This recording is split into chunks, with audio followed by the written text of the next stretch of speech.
3절 찾으신 줄 알고 제가 봉독해 드리겠습니다.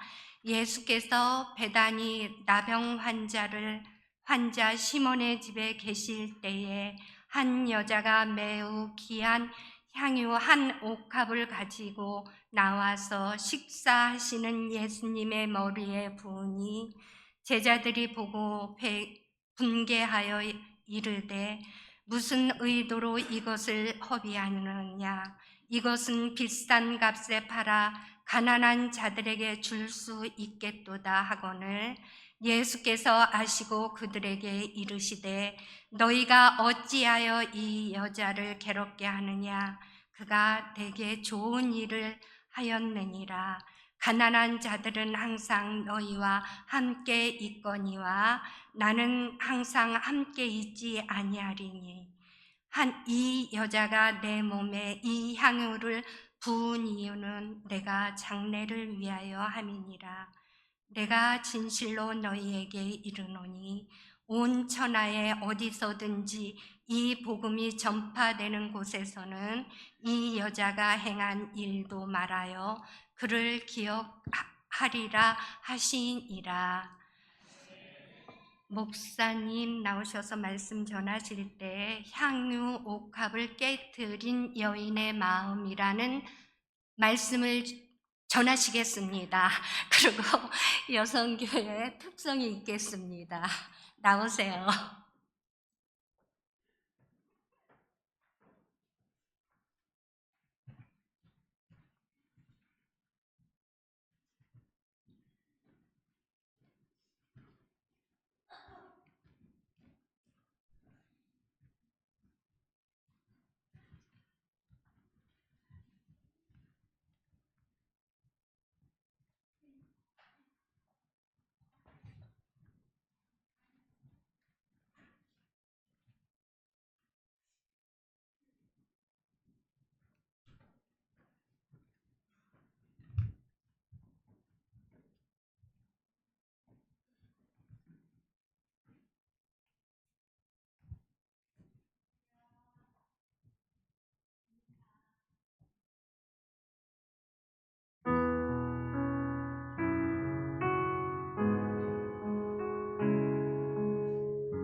우리 여선교회 너무너무 귀한 찬양 감사합니다. 여선교회가 특송하러 나오니까 교회 본당이 텅 빌 정도로 우리 여선교회에서 교회를 위해 많은 것들을 숨은 자리에서 헌신하고 봉사하고 섬기시는 귀한 사명 진심으로 감사드리고, 오늘 찬양 특송하는 모습을 보니까 이제 여선교회가 두 선교회로 올해부터 나뉘어지게 되었는데, 각각의 선교회에서 참 훌륭하게 주님 보시기에 합당하고 아름답게 귀한 사명 감당하게 되겠구나, 또 그런 소망이 있습니다. 또 우리 김병금 권사님도 그렇고, 우리 위에 연배 있으신 우리 여선교 회원들도 오늘 찬양 들으니까 이 찬양 어렵겠다 싶은데도 다 이렇게 한 마음으로 한 몸으로 모여서 찬양하시는 모습에 큰 은혜를 받았습니다. 우리 여선교회가 더욱 주 안에서 단결하고 하나 되고, 또 주의 일들 행하기에 부족함이 없도록 더 큰 축복 가운데 세워지기를 우리 축복하는 마음으로 큰 박수로 다시 한번 축복하겠습니다.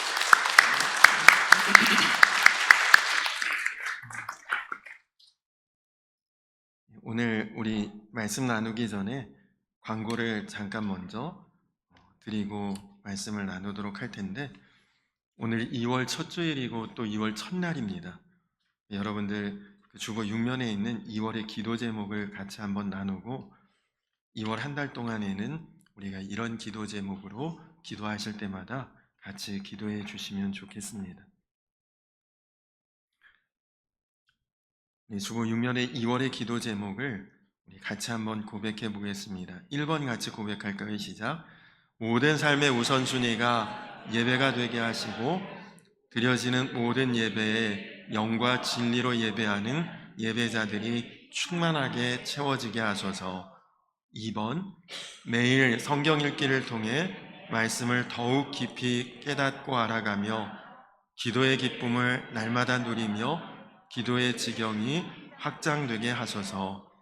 3번, 하나님의 사랑과 은혜를 기쁨으로 나누는 교회와 성도가 되게 하시며 그 사랑이 우리의 가정과 이웃, 세상으로 흘러가게 하소서.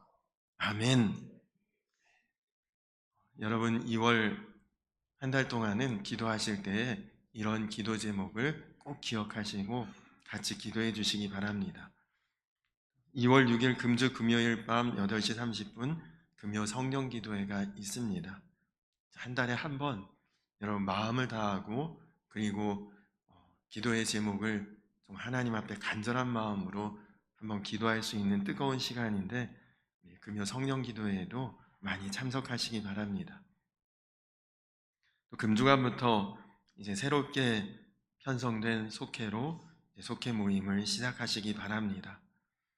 또 청년부 모임이 작년까지는 매월 셋째 주일에 모임을 가졌는데, 올해부터는 매월 둘째 주일 2부 예배 후에 청년부 정기 모임을 갖도록 하겠습니다. 여러분, 지금 방금 보신 주보 6면의 2월의 기도 제목 아래에 보시면 매일 성경 읽기가 있습니다. 하나님과의 친밀한 동행을 위한 삶이 되도록 여러분 하루에 한 장씩만 성경을 규칙적으로 읽어 나가시면 3년 동안 성경을 한 번 통독하실 수 있습니다. 여러분, 3년의 성경을 한 번 통독한다 그러면 앞으로 내가 사는 날 동안 얼마나 성경을 통독하게 될지를 정확하게는 알 수 없어도 대략 이 정도쯤 읽어볼 수 있겠구나 계산이 나오실 텐데, 여러분 많이 식은 못 읽어도 하루에 한 장씩이라도 우리 육신의 양식도 꼬박꼬박 우리가 다 섭취하지 않습니까? 하나님의 말씀을 여러분 하루에 한 장씩 꼭 읽으시고, 지금은 열왕기 하 말씀을 통독하는 중입니다. 또 한 주의 중간에 영적 점검을 할 수 있는 수요일 저녁 예배, 그리고 하루를 기도로 시작하는 매일 새벽 기도회를 통해 여러분 하나님의 나라와 의를 구하는 성도의 삶으로 나아갈 수 있도록 수요 예배도 또 새벽 기도회도 형편이 되시는 분들은 꼭 함께 하시면 좋겠습니다. 교역자회의가 2월 3일 화요일 오전 11시에 창대교회에서 있습니다. 또 다음 주일 헌신 예배는 권사님들 준비하셔서 헌신 예배를 진행해 주시면 좋겠습니다.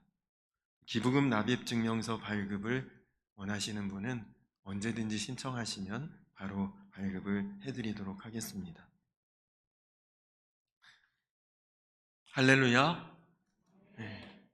오늘도 귀하고 복되고 거룩한 날입니다.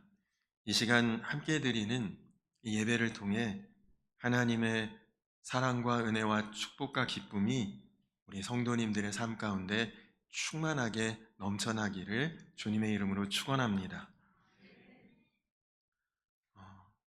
꽤 오랫동안 추위가 지속되고 그래서 조금 힘든 부분도 있지만 그러나 추위로 인한 유익도 있다고 합니다. 겨울 추위로 인해서 전염성 질환이나 병충해 같은 활동이 다 위축되고 잠잠해지고 또 그런 것들의 활동도 훨씬 더 제한적이라고 합니다. 그래서 이 추위를 한번 우리가 넘어서면 그 정도의 극한을 또 견뎌내는 힘도 우리가 성장하게 된다고 합니다. 그러니까 사실 느끼는 대로 보이는 대로만 우리가 판단하지 말고 우리에게 주어진 모든 것이 하나님께서 우리를 유익하게 하시는구나 그렇게 믿으시기 바랍니다. 우리 한번 서로 인사할까요? 하나님이 우리를 유익하게 하십니다. 그렇게 한번 서로 인사할까요?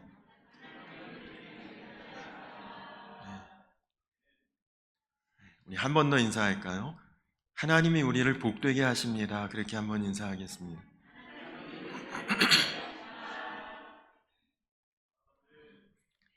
아멘이시죠? 우리 그리스도인들은 예수님을 그리스도라고 부릅니다. 이 그리스도라고 하는 말은 기름 부음을 받은 자 이런 뜻인데요. 구약 시대에 그 머리에 기름 부음을 받는 그런 직분이 세 가지가 있었습니다. 하나는 왕이요, 하나는 제사장, 하나는 선지자입니다. 사울 왕이나 다윗 왕이 사무엘을 통해 기름 부음을 받는 장면이 성경에 나오죠. 또 제사장은 대를 이어서 다음 제사장에게 그 선대 제사장이 기름을 붓고 선지자도 마찬가지로 그 위의 선지자가 다음 선지자에게 기름을 부음으로 그 사명을 이어갑니다.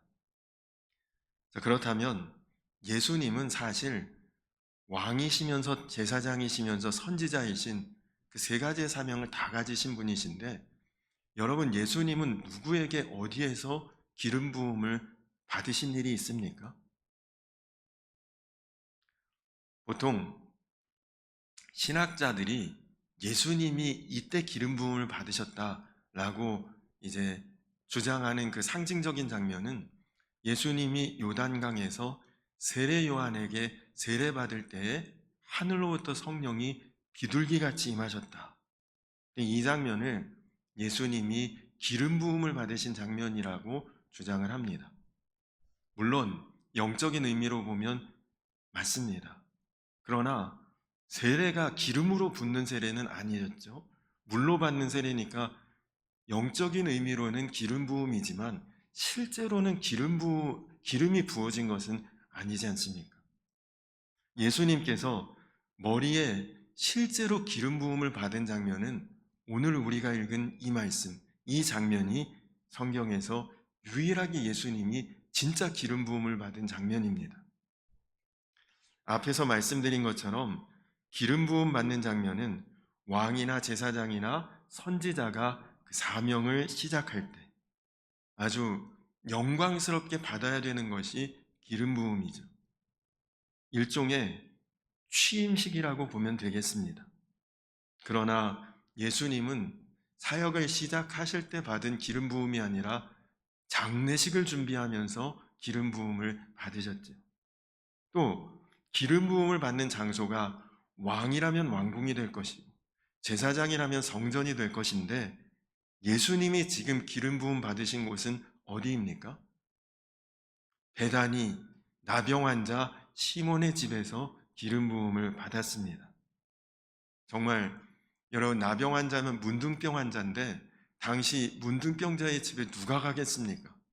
아무도 오지 않는 지극히 초라한 곳, 외진 곳, 사람들의 발길이 오지 않는 곳에서 기름 부음을 받으셨죠. 또 여러분, 기름을 부어주는 그 집례자도 중요하지 않겠습니까? 다윗 왕이나 사울 왕은 사무엘 선지자가 기름을 부어줬고요.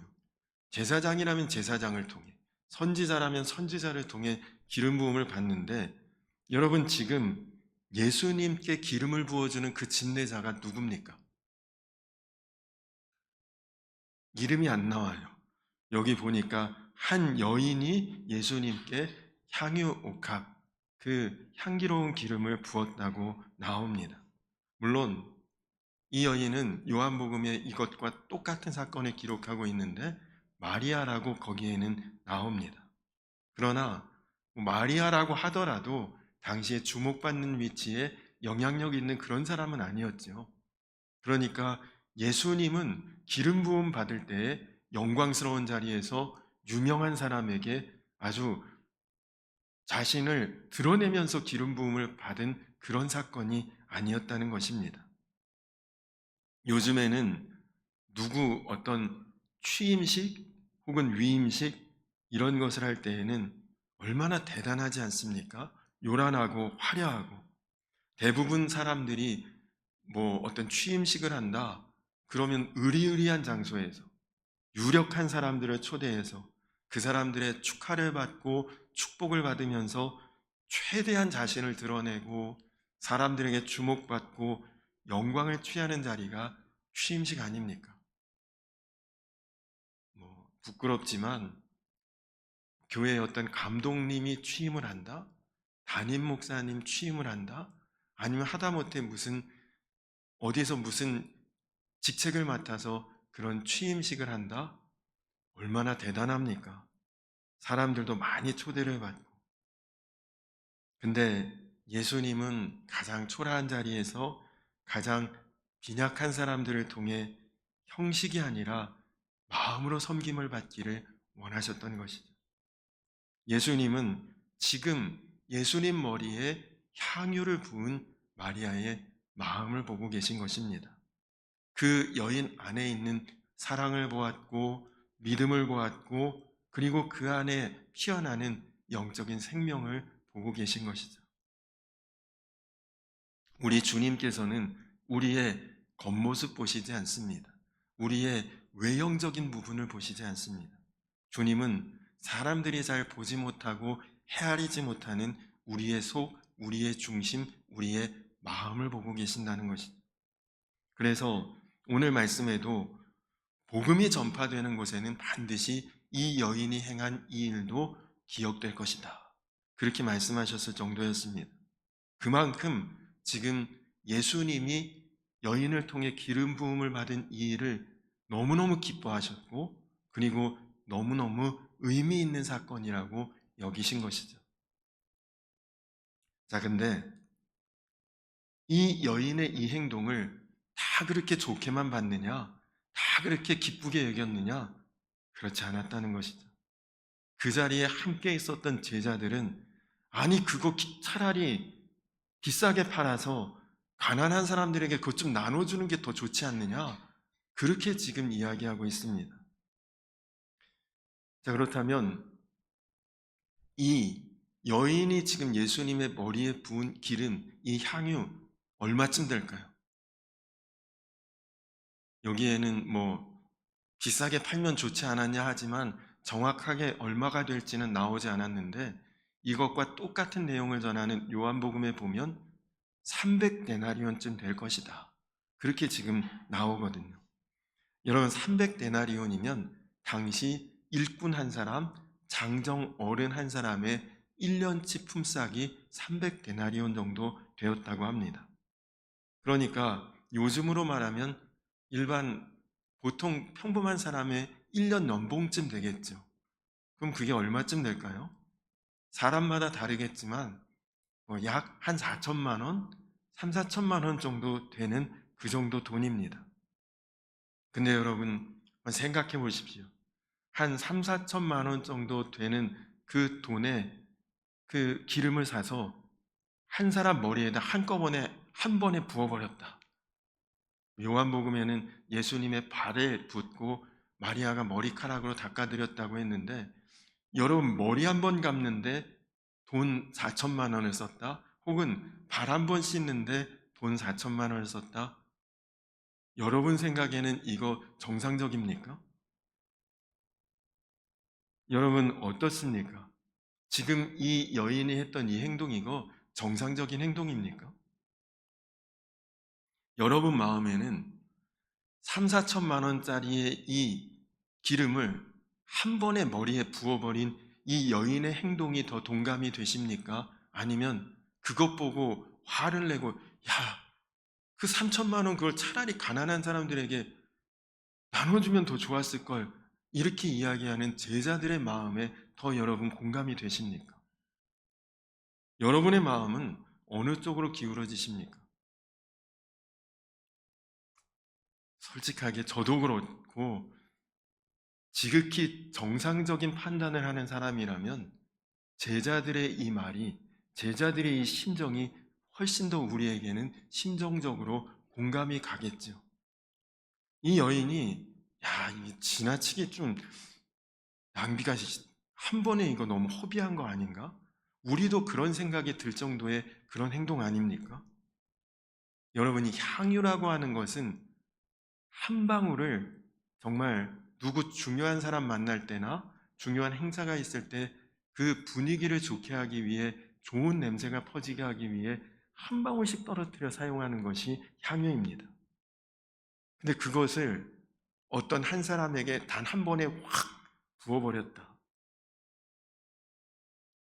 혹시 여러분에게 어떤 명품 향수, 뭐 한 10만 원 정도 하는 10만 원 정도의 명품 향수 한 병이 있는데, 그거 아끼고 아껴서 뭐 누구 중요한 사람 만날 때 한 번씩 착착 뿌려서 쓰는 그 향수를 그냥 한 번에 확 어디에다 쏟았다. 어떨 것 같으세요? 3천만 원, 4천만 원도 아니고 10만 원짜리 향수 한 병이라도 그런 식으로 확 쏟았다 그러면 아마 그거 좋게 여길 사람 아무도 없지 않겠습니까?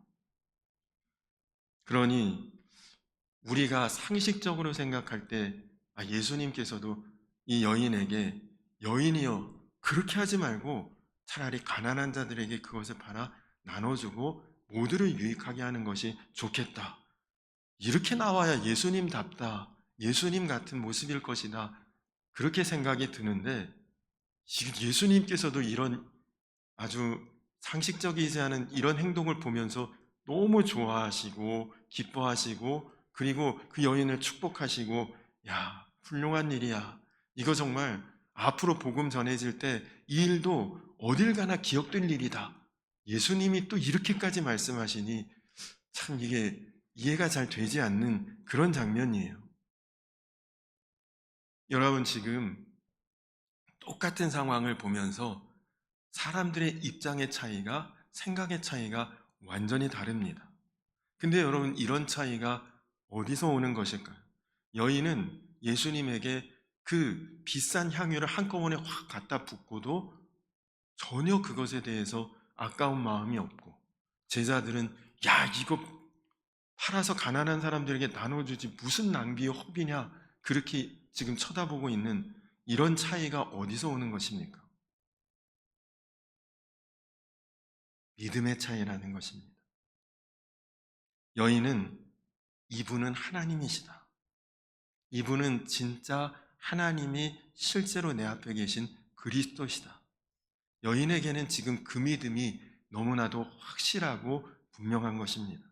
그러니까 그 향유옥합을 그대로 예수님께 부어드린 것이죠.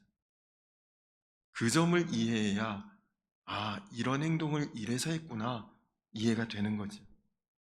이 여인은, 지금 하나님이신데 이분에게 내가 뭐라도 좀 해드려야겠구나, 그런 마음이 지금 너무나도 간절한 것입니다.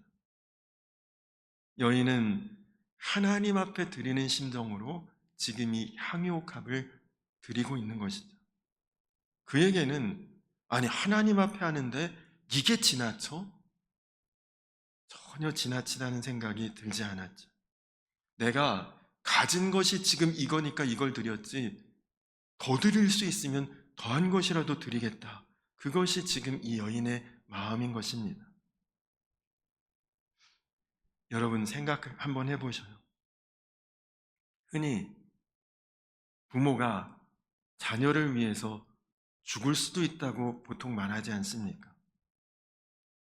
여러분 자녀가 지금 어떤 중환병에 걸렸는데, 근데 장기 이식을 받으면 살 수 있다.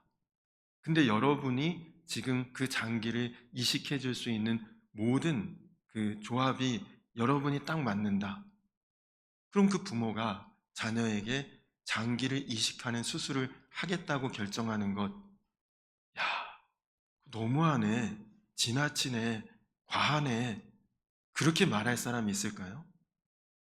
내가 내 자녀에게 내 장기를 이식해 주는 것을 과하다고 말할 수 있는 사람이 있습니까? 사랑하는 사람과 결혼할 때 예물로 반지를 하는데, 에이, 차라리 그 돈으로 쌀이라도 팔아서 배나 불리고 먹지. 그렇게 말하는 사람은 그는 정말로 사랑하는 마음이 아닌 것이죠. 우리나라가 어떤 주변 국가의 침략을 받아 지금 존망의 위기에 있는데, 젊은이들이 나라를 위해 목숨 바쳐 싸우겠다고 군에 입대하고 그러면, 야, 너 정신 나갔냐? 제정신이냐? 그거 너무한 행동 아니냐? 누가 그렇게 말하겠습니까? 여러분, 그렇다면 우리가 정말 하나님을 하나님으로 안다면 어떤 마음으로 어떻게 해야 되겠습니까? 하나님을 정말 믿고 사는 사람이라면 하나님 앞에 하는 것에 대해 지나치네, 과하네, 너무하네, 하나님을 정말 믿는다면 그렇게 반응할 수 있겠습니까? 교회 안 다니고 하나님 모르는 사람이 이런 장면을 봤다 그러면, 아우, 저거 너무 지나친 거 아니야? 과한 거 아니야? 잘못된 거 아니야? 그렇게 말할 수 있겠지만, 정말 이분이 하나님이신 것을, 이분이 정말 나에게 하나님이심을 정말 내가 그렇게 믿고 있다면, 그러면 우리가 하나님을 향해 뭔가를 해드릴 때 지나치다, 너무 과하다, 낭비다, 여러분 이미 그런 마음을 갖는다면 그것은 하나님으로 여기는 마음이 아닌 것이죠. 이것은 예수님이 진짜 하나님이신지 아닌지에 대한 믿음이 있느냐, 그렇지 않느냐의 차이에서 오는 반응입니다.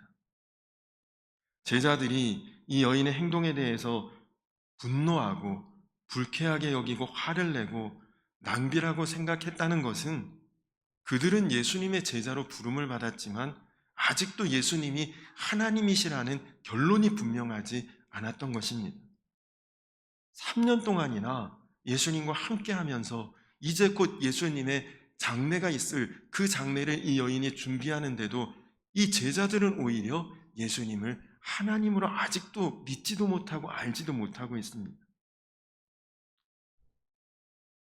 여러분, 예수님께서 이 세상에 딱 33년 동안 존재하셨죠. 그나마 30년은 일반인으로 사시다가 딱 3년 동안을 하나님의 아들로서 사역을 하셨는데, 여러분, 예수님이 하나님으로 대접받은 적이 있으셨습니까? 물론 예수님 스스로가 그런 대접받기를 원하신 적도 없고 요구하신 적도 없습니다. 그러나 하나님이신 분이 사람의 몸을 입고 이 세상에 오셔서 단 한 번도 하나님으로 대접받으신 적이 없으셨죠. 예수님은 우리를 위해서 섬기러 오셨고 죽으러 오셨다고 친히 말씀하셨습니다. 인자가 온 것은 섬김을 받으려 함이 아니라 도리어 섬기려 하고 자기 목숨을 많은 사람의 대속물로 주려 함이라. 대접받으러 온 것이 아니라 섬기러 오셨기에 누구에게도 대접해달란 말씀을 하신 적이 없습니다. 근데 그런 예수님 앞에 예수님을 하나님으로 여기고 유일하게 자기의 가진 것을 내어놓고 대접한 한 사람이 바로 이 여인이었던 것이다. 여러분, 당시의 이 향유옥합은 시집갈 준비를 하는 그 저금을 하는 저축 통장과 같은 것입니다.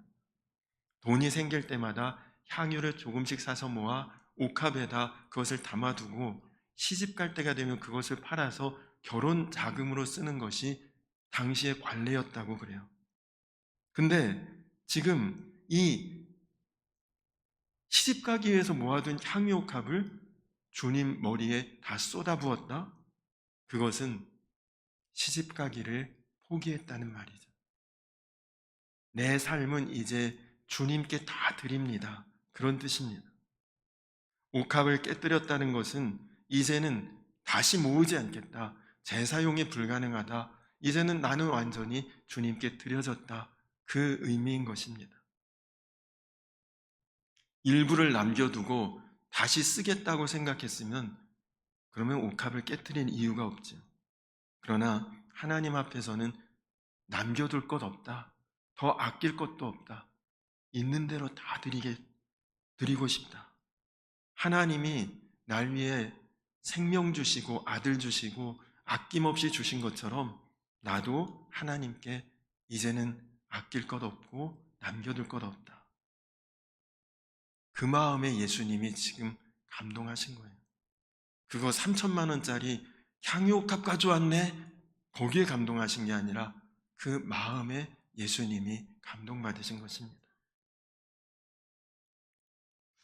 여러분은 예수님을 정말 하나님으로 대접해 드린 그런 적이 있으십니까? 제가 안산에서 처음 교회를 개척하고 그리고 교회를 이전하게 됐습니다. 너무 좁은 협소한 곳에서 교회를 개척했다가 성도가 아주 많진 않았지만 그래도 부흥이 돼서 그곳에서 예배를 드릴 수가 없어 조금은 공간이 넉넉하고 그리고 이제 예배만이라도 좀 편하게 드릴 수 있는 자리로 교회를 이전해야 되는데 좁은 곳에서 넓은 곳으로 이전하려면 당연히 비용이 더 많이 발생하겠죠.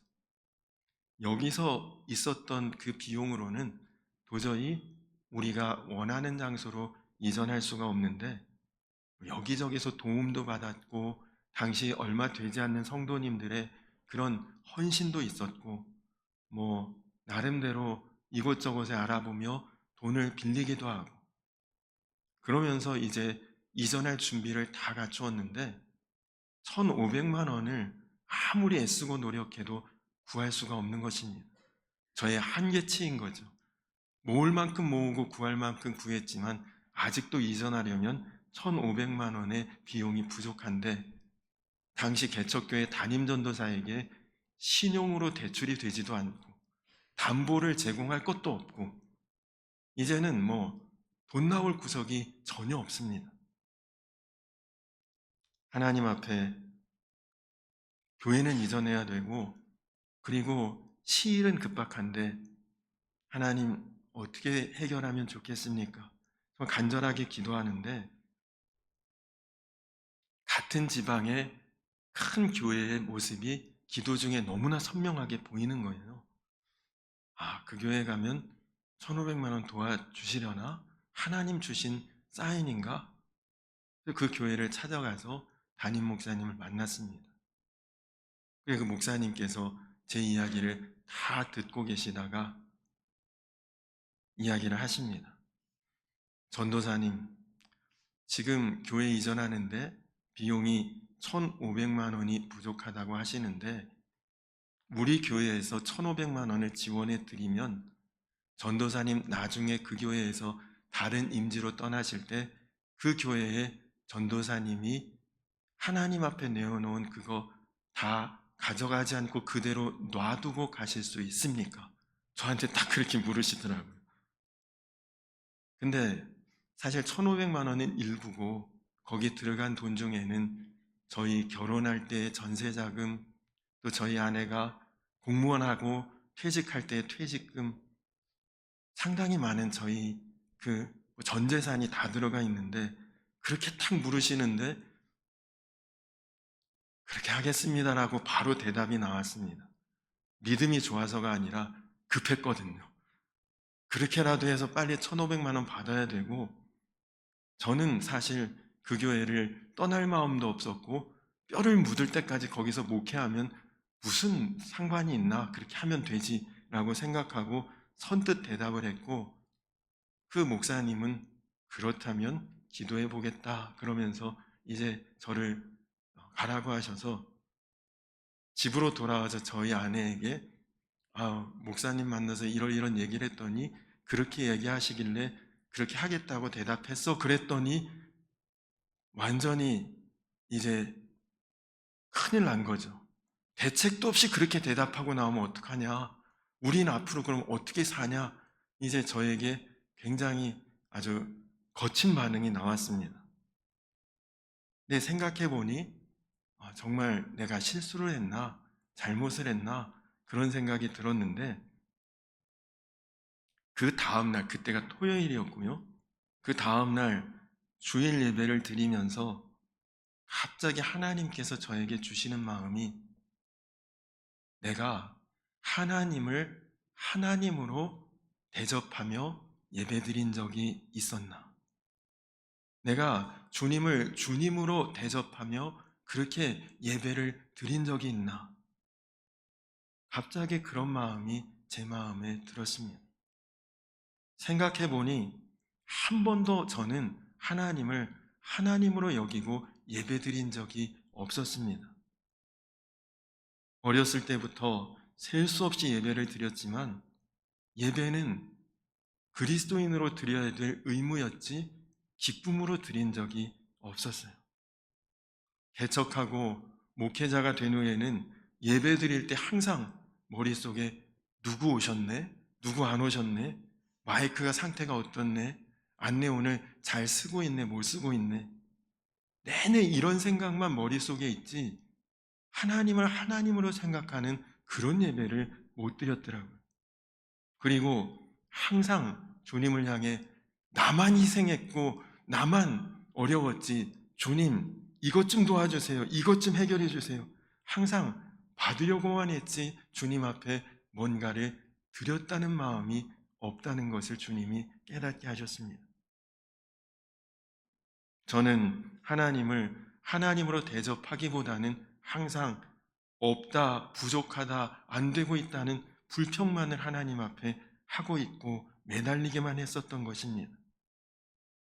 제가 하나님을 하나님으로 분명하게 믿지 않고 있었던 것이죠.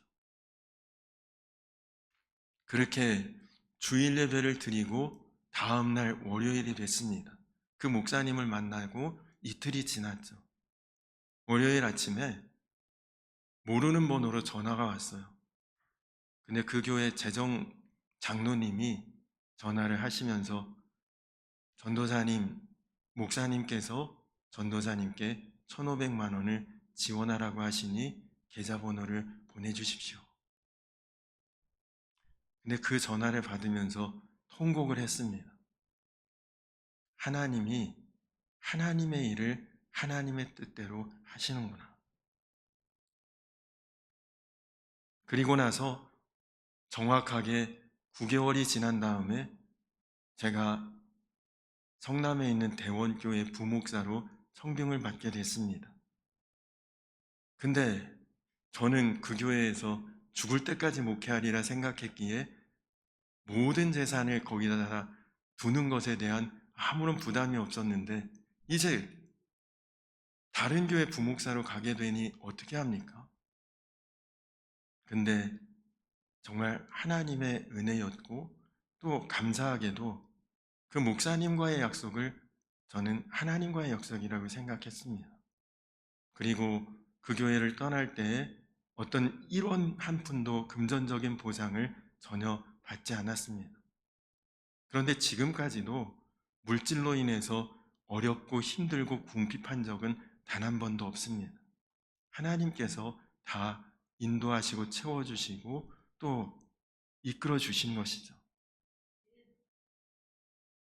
저에게 그렇게 선뜻 지원해 주신 분이 성남에 있는 선한목자교회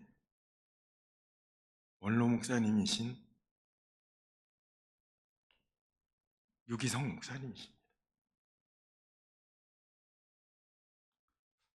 저는 이후에 저도 역시 성남으로 가게 됐는데 목사님하고 이런 자리 저런 자리에서 여러 번 마주치게 됐어요.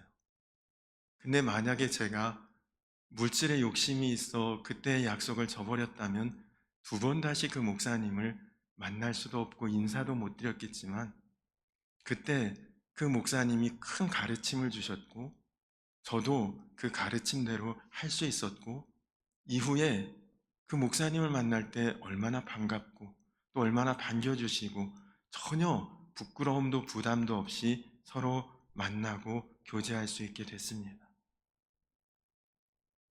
솔직히 그때 하나님 앞에 드린 것 대단한 것 아니고 변변한 것도 아닌데 돌이켜보면 하나님께 받은 것이 훨씬 더 많습니다. 여전히 드린 것이 부족하다는 마음밖에는 없습니다. 여러분, 예수님이 우리를 위해서 죽으셨을 뿐만 아니라 지금 내 안에 거하심을 우리가 정말 믿는다면 내가 그렇게 성공 또 가지고 싶고 취하고 싶은 그것들 이것 주세요 저것 주세요라고 말할 것도 사실 없어집니다. 그냥 주님 사랑하는 마음 또 주님이 나를 사랑하시는 그 마음만으로 살아가는데 전혀 어려움이 없거든요. 여러분 오늘 하나님 앞에 여러분 예배하시는데 많은 물질 들고 오라는 말씀이 아닙니다. 여러분은 정말 이 예배를 통해 하나님을 하나님으로 대접하는 그 마음으로 예배를 드리고 계십니까? 여인이 향유 옥합을 예수님 앞에 깨뜨린 것처럼 그렇게 주님을 향해 절절한 믿음과 사랑과 그 마음으로 주님 앞에 예배하고 계십니까? 다윗은 시편에서 주께서 내 머리에 기름을 바르셨으니 내 잔이 넘치나이다. 주님이 내 목자가 되시니 나는 부족함이 없으리로다. 주님을 사랑하는 자가 고백할 수 있는 고백이죠. 누가복음 7장에 보면 바리새인 한 사람이 예수님을 식사에 초대해서 밥을 먹는데 오늘 말씀하고 비슷한 내용이 나와요. 동네에 더러운 여인이라고 소문난 여인이 예수님의 발 앞에 엎드려 눈물로 발을 적시고 자기의 머리칼로 예수님의 발을 닦아드립니다. 그때 바리새인이 그 여인이 예수님을 만지게 한 것을 예수님께 불평하면서 더러운 자가 만지는데 당신도 부정해지는 것 아니냐 그렇게 이야기했더니 예수님이 이렇게 말씀하십니다. 저의 많은 죄가 사하여졌도다. 저의 사랑함이 큼이니라. 사함을 받은 일이 적은 자는 적게 사랑하느니라. 여러분, 예수님을 많이 사랑하는 자는 예수님께 많은 은혜를 받은 자입니다. 예수님을 사랑하는 마음이 내가 그만큼 덜하다는 것은 내가 주님 앞에 그만큼 은혜를 못 받고 있다는 것입니다. 주님이 안 주시는 것이 아니라 내가 못 받는 것입니다. 그렇습니다. 향유옥합을 본 마리아의 심정이 공감이 되지 못하는 이유는 내가 주님을 그만큼 사랑하고 그만큼 의지하고 그렇게 대접하지 못하고 있다는 증거죠. 간절히 바라기는 사랑하는 우리 성도님들 모두가 주님, 이 여인과 같이 오늘 제가 마음을 다해 주님을 사랑하기 원합니다. 내 안에 내 옥합 깨뜨리기 원합니다. 주님, 내가 정말 예배를 통해 주님을 하나님으로 대접하는 자 되게 하옵소서. 여러분 그렇게 고백하고 예배하고 또 생활하시면 반드시 여러분의 잔 넘치도록 주님께서 채우실 줄로 믿습니다. 오늘 주님은 내 마음을 받으시기 원합니다. 그 마음의 주님이 감동하신 것처럼 오늘 여러분 주님 앞에 드릴 옥합이 무엇인지를 돌아보고 여러분의 마음을 다해 뜻을 다해 또 삶을 다해 주님을 사랑하는 자로 주님을 주님으로 대접할 수 있는 저와 우리 성도님들 모두가 되시기를 주님의 이름으로 간절히 축원합니다. 우리 이 시간 다 자리에서 일어서서 우리 찬양 오직 주의 사랑에 매여 같이 찬양 부르시면서 준비하신 예물 봉헌하고 함께 기도하고 예배 마치도록 하겠습니다.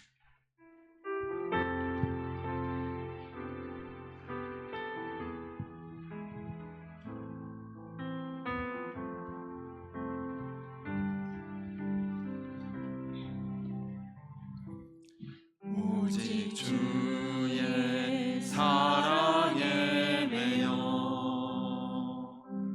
내 영 기뻐 노래합니다. 이 소망의 언덕 기쁨의 땅에서 주께 사랑 드립니다. 주의 임재 안에 갇혀 내 영 기뻐 찬양합니다. 이 소명의 언덕 거룩한 땅에서 주께 경배드립니다. 주께서 주신 모든 은혜 나는 말할 수 없네. 내 영혼 들거이 주 따르렵니다. 주께 내 삶 드립니다. 주께서 주신 모든 은혜 주께서 주신 모든 은혜 나는 말할 수 없네. 내 영혼 들거이 주 따르렵니다. 주께 내 삶 드립니다.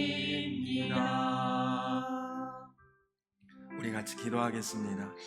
우리 다 같이 오늘 말씀을 기억하면서 주님, 나에게 주님 바라보는 눈이 열려지고 마음으로 정말 주님 앞에 주님을 하나님으로 대접하는 그 마음으로 나아갈 수 있도록, 그래서 마리아처럼 뜨겁게 예수님을 사랑하는 마음으로 내가 나아갈 수 있도록, 살아갈 수 있도록, 또 주님이 그 나의 모습을 보며 기뻐하며 감동하실 수 있도록 주님, 내가 이제는 주님을 하나님으로 대하는 그 예배를 드리는 예배자가 되기 원합니다.